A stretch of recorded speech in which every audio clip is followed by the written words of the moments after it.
Hi everyone, my name is Gabrielle Corradino and I'm a biological oceanographer. I study some of the most important organisms in our ocean called plankton.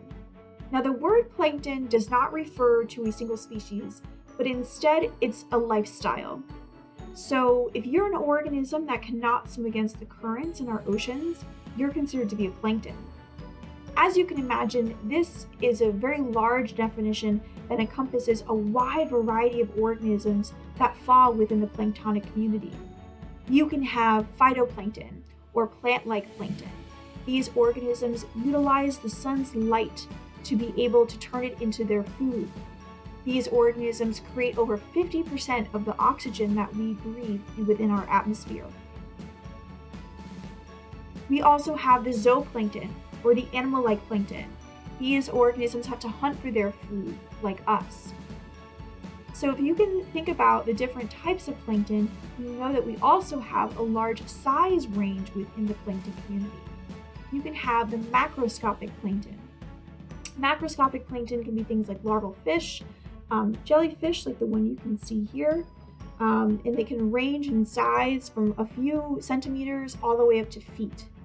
Now, macroscopic plankton, you don't need a microscope or any type of specialized tool to see. I can simply go to the surface of the ocean and be able to clearly identify that this is a jellyfish. Microscopic plankton, however, are much more difficult to see, and you typically need a specialized tool, like a microscope. Microscopic plankton can range in size as well. They can be very small, like picoplankton. These organisms are things like bacteria, and they can get much larger by nauplii of copepods, which you can ever so slightly see with your naked eye if you look very carefully.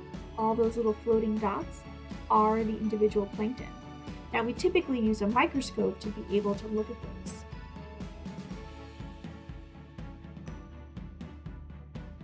So within the plankton community, you have different ways to have your energy source, whether it be through the sun or through ingesting something else, phytoplankton and zooplankton. And we also have the two different size ranges. You have the very large macroscopic plankton and the very small microscopic plankton.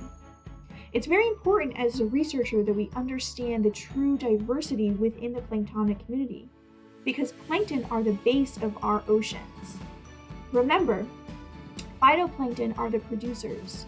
They are like the grass of the sea. So many organisms directly depend on our plankton community to be healthy and stable. Just think about what would happen to our ponds or lakes, rivers, or ocean if we were to suddenly kill off all of the plankton. All of the larger organisms would suffer. So it's very important that you think about the tiny but mighty plankton.